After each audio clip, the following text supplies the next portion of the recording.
So this, my friend, is the magnificent new 2024 Innova. This is the strong hybrid variant.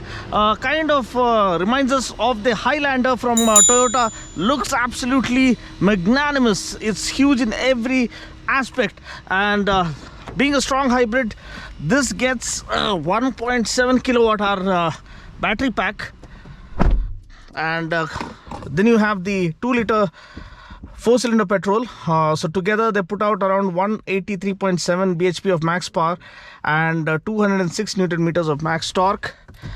This comes mated to the eCVT gearbox, and this one is wider, longer, and gets a longer wheelbase when compared to the Crista. So I was really curious to get my hands on this to see how the overall ride quality has improved. So let's just reduce the fan speed.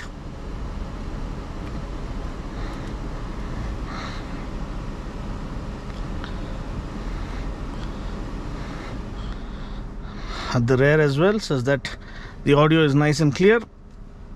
So this is the rear view camera. So 10-inch touchscreen infotainment system, but the camera is really bad for a car in this segment. They could have done much better than this. I don't know why they've gone ahead with this kind of display. I mean, the rest of the quality is top notch. You get EPS for power steering to make it absolutely feather light. So say for instance, even if you want to just turn around here, such a huge magnanimous vehicle, and still you can, just turn around very easily. You get cameras all around, sensors all around as well. The ride quality seems really plush when compared to the Crista. They worked on that. The chassis is monocoque chassis, and the steering is absolutely feather light. Such a huge vehicle.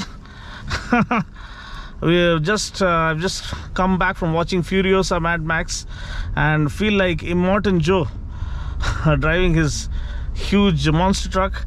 That's how massive this thing is, and at the same time it's absolutely super light, the steering feel, at least in the lower speeds.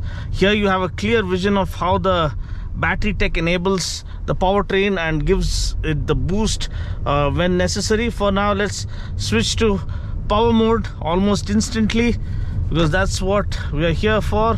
Step on the gas. Ooh la la. You can see that the instant torque is absolutely amazing. We're in triple digit speeds in absolutely no time. Oh God, this is incredibly awesome.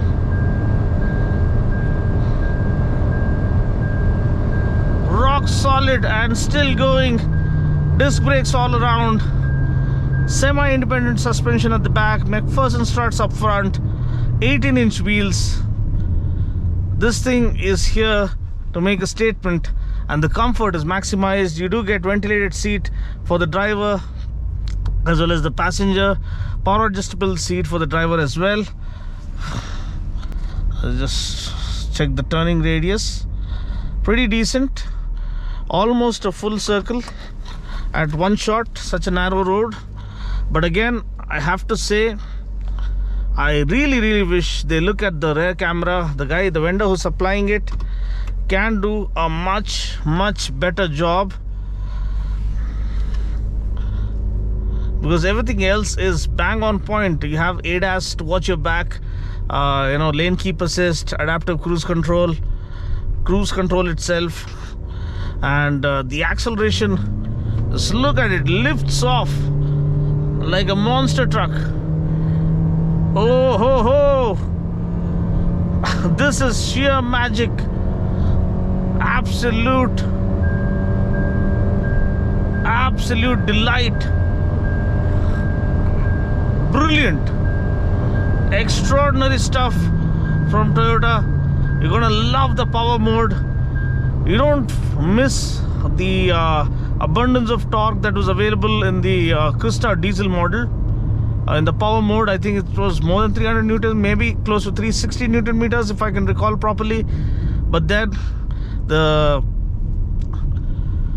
way the transmission works is seamless, and the suspension is the right quality, is top notch. I mean, something that you expect, because having driven the Carnival, or at least seated in the Carnival, I was really hoping that Toyota ups the ante and takes it to a different level. I mean, the ride quality has been improved by leaps and bounds, and the feel that you get from the throttle or the accelerator is like really satisfying. You also have a 7-inch color TFT here for the speedo with all the relevant information. Safety is well taken care of with 6 airbags all around, ABS with EBD, hill start assist, 360-degree camera, and parking sensors all around, and also hill hold or auto hold function.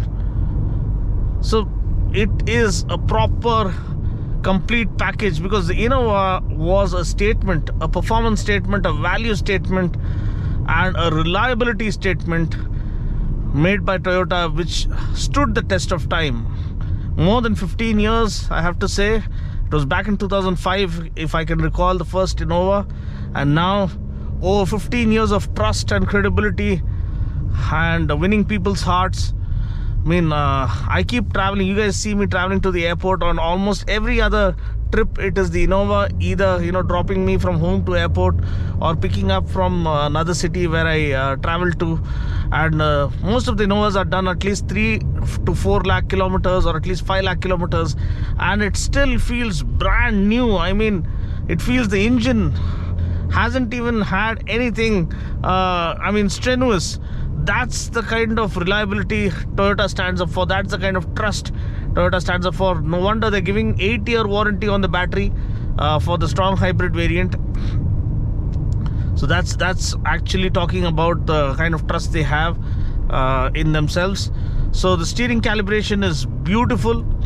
The braking is on point. The suspension is something that I personally looked up to, and I haven't been left disappointed. It is really impressive. The ride quality, the massive sunroof, panoramic sunroof, the amount of glass area apparent. You have like abundance of glass area and super visibility. You don't need a camera, rear view camera. You can rely on your instinct and your skill with this kind of visibility all around. It is really practically done.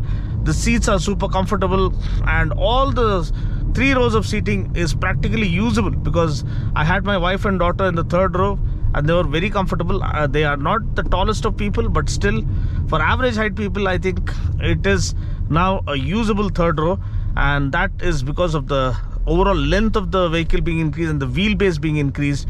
And this is massive, man. This is a huge vehicle, and also has an SUV kind of a stance. So gone is that MPV kind of a look. This is more of that Highlander kind of a SUV-ish look. So I feel Toyota have absolutely nailed it with this update and an upgrade for the Hycross. You also have another powertrain. You have the naturally aspirated 4-cylinder petrol engine that puts out around 173 PS of max power and 209 Newton meters of max torque. That might be saved for another day. I'll share my impression as to how that feels to drive. But this is the powertrain of choice, and the powertrain of the future. The hybrids are here to stay, and they are here to slay, is what I feel. I mean, you don't have to worry about charging and all. Like, they charge on the go. They have that self-charging capability, so you don't have to worry about the range running out, because it is run by fuel as well as the battery. So that is where the strong hybrids come shining through as a future-proof option for those who are looking for fuel efficient and economical way of travel with reliability.